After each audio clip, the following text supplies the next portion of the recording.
Hello and welcome into another edition of Rapid Recap. I am Greg Smith here at Inside Nebraska. I'm joined once again by Steve Marik, also of Inside Nebraska. And we've got post-practice to talk about here as we had a smattering of people from Nebraska football today, led by offensive coordinator Marcus Satterfield. Offensive line coach Donovan Raiola spoke with media for the first time this spring. And then safety Corey Collier, and then offensive linemen Ben Scott and Teddy Prohaska also spoke with media. So Steve, let's dive right into it. Marcus Satterfield, what were the takeaways from him? Yeah, mostly on my end, just the quarterback talk. He said a lot of good things about Heinrich Harberg, the former Kearney Catholic star who is here. He's a big guy. He's making some noise this spring as kind of a physical runner, and I thought it was kind of cool that Satterfield said that Heinrich's superpower is his running ability and his physicality, which I thought is pretty cool. So it just makes me wonder how much of Heinrich Harberg we're going to see in the fall in the quarterback run game, because if you look at Heinrich Harberg, he's big, he's 6'5", around 215 pounds, he's fast. Very good athlete. Yeah, we saw him very good throw athlete. Down that dunk. Yeah, saw him dunk. We saw him sacrifice his body on a block against Isaac Gifford, who I sure wants another shot at him. Just the quarterback talk. Casey Thompson was brought up. Satterfield is really impressed with what Casey is doing mentally.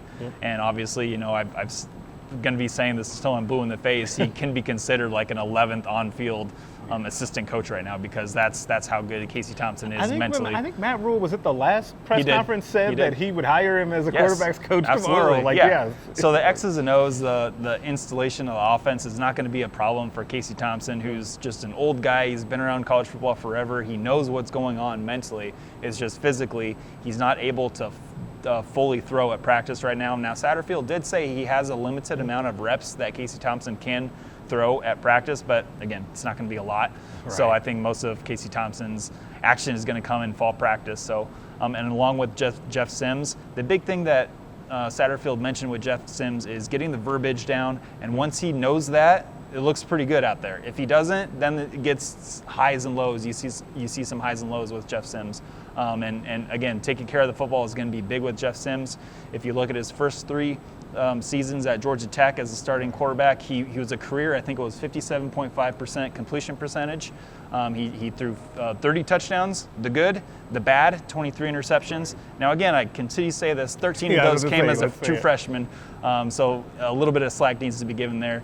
Couldn't be easy as a true freshman in Power 5 football, but at Georgia Tech, not surrounded by the best of the players. Yeah, absolutely. But so just a little bit on Jeff Sims, taking care of the ball, getting the verbiage down, and when he does get the verbiage down, it looks pretty good.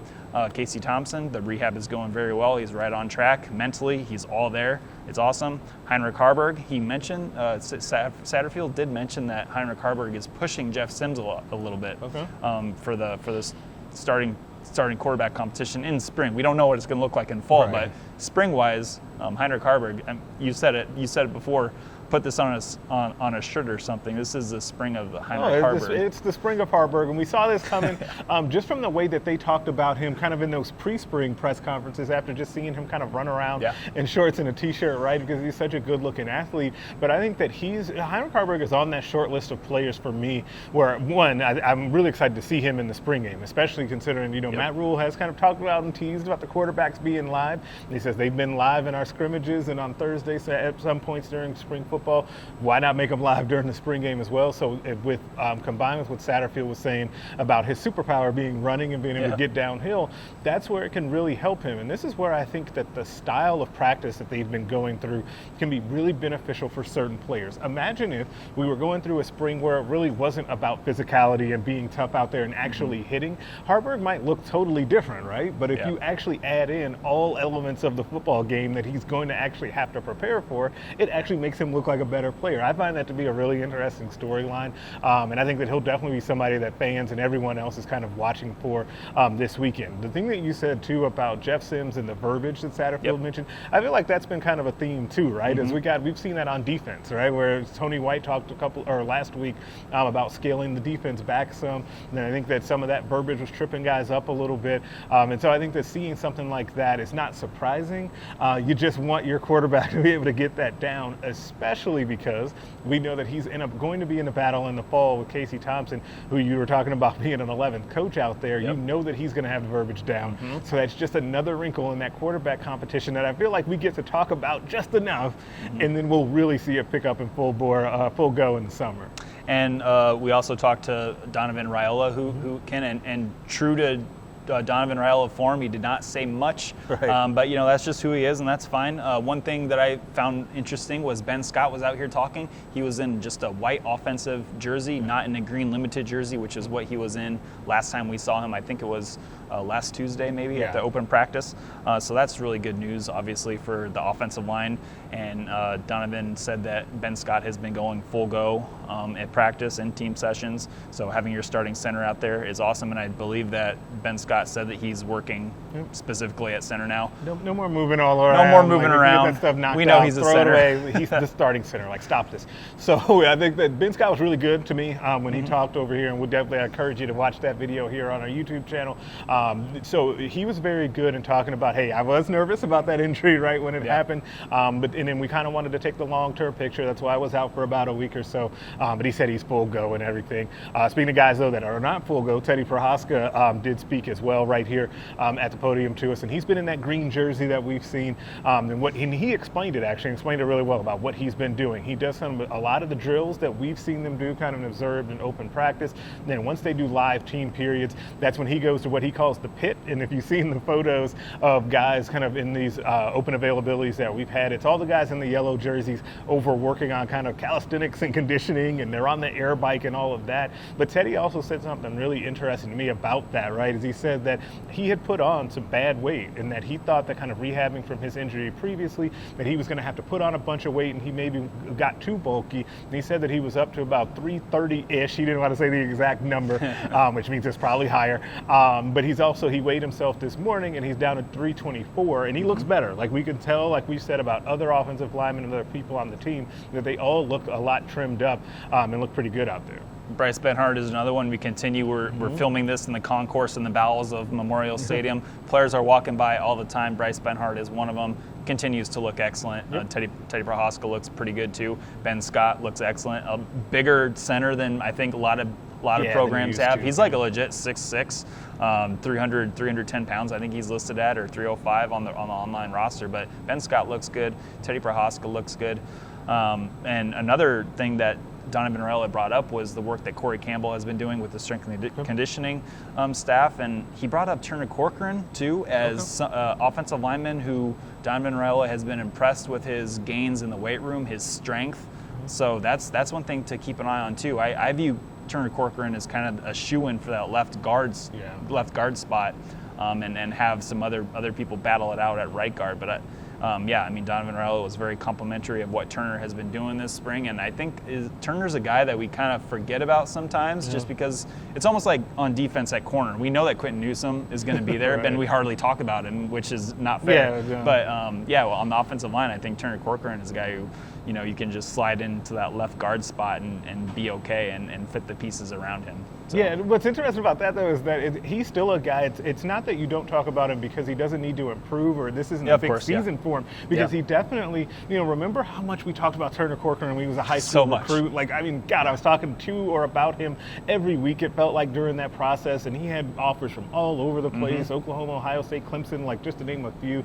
Kansas State were also involved because he was right there in Kansas. And so it was a big win when they got him, and then you see him as a freshman with that Friday night game against Rutgers, and he goes out there and he plays really well, and you think, okay, here we go. Like, this is a future NFL guy on Nebraska's offensive line, and whether it's been lack of development, injuries, a combination of both, you just haven't seen that full next step for him. And I think that he's a guy that could surprise a lot of people this upcoming season. So it's good to hear Coach Raiola really lay out some of the things that he really has liked about Turner in this offseason. And you and I have talked about this kind of off pod. We've talked about it on the pod too, about Corey Campbell and kind of him being the unsung hero of what's happening with Nebraska football. We talk a lot about what guys are looking like and how much better in shape they are. Matt Rule's talked about that. That's a Corey Campbell thing, right? Like, you got to tip your hat to him, and it seems like things have gone really well with him so far. Yeah, with Corey Campbell, really interesting what the offensive line is going to look like. Less size, less. I don't want to say power, but you know what I mean. Just like going defensive right line's the same way for sure, and more side-to-side movement, just getting quicker on the trenches on both sides. So that's going to be really interesting. So spring game, we have a couple more minutes here. Spring game, what do you want to keep an eye on? What are you going to be keeping an eye on? What are you most interested in for the spring game? Yeah, man, it's tough because so Harberg is one definitely I want to see, and see the quarterbacks. I want to see the running backs. Like I think that's one to me. Like, will we see A.J. Allen in full go? Because we don't quite know. We've seen him in that green contact jersey, limited contact jersey, but we don't quite know, what that injury was. It could be something where he's back for the spring game. But we have heard a lot of good things about Gabe Ervin. Anthony Grant kind of started off in the doghouse and then has worked himself back. We've seen him in the highlight videos and stuff at scoring touchdowns, so that's good. Emmett Johnson kind of sat down there somewhere. Ramir Johnson as well. Like, he's a guy that always gets talked about. So that running back room is something I'm curious to see. What are you looking for this weekend? The line of scrimmage. So spring games are notorious, and we don't quite know right now if the quarterbacks are going to be live for the spring game, but who is going to be live is the guys on the line of scrimmage, the offensive line, the defensive line. Those guys are going to go at it. That's where you can see some real full-speed football. Now, when they get to the quarterback, that remains to be seen what they'll be able to do. But I'm really interested to see the offensive line, the defensive line, the pass rush, how much they're allowed to pass rush, what guys like M.J. Sherman. What is Tony White going to dial up? Yeah, what's he going to do? I can't believe you didn't say Rover. You don't want to see who lines up at first. It's a given, Greg. It's a given. But Rover too. Miles Farmer's my pick, I guess. We will see how that shakes out. I like Omar Brown at safety. Malcolm Hartzog, Tony White gave him a shout out. Gifford, my guy. Isaac Gifford. Again, Isaac Gifford. That's a guy that Everybody forgets. Everybody forgets about Isaac Gifford, and that's unfair. He shouldn't do that. He's so, I mean, there's a whole bunch of things. Obviously, it's a spring game. What's the weather going to be looking like, by the way? Oh, boy, our weather report brought to you by no one. It's looking at like 48, 49 degrees. It is? Oh, yeah. My wife said it was going to be looking bad. Yeah, it's not looking great. I was hoping I closed the app, and then I was like, I'm just going to come back in a couple of days and hope that it changes. It changes. It's Nebraska. Yeah, for sure. The weather report here, sponsored by nobody, brought me up to. It reminded me of what Jeff Sims said the biggest transition to him coming to Lincoln was. He's like, the cold. I'm like, all right, with Jeff Sims, let's this Corey spring Collier game. Actually said something kind of similar too, like coming from Florida. He's Florida guys. Jeff Sims from Jacksonville, Florida too. So.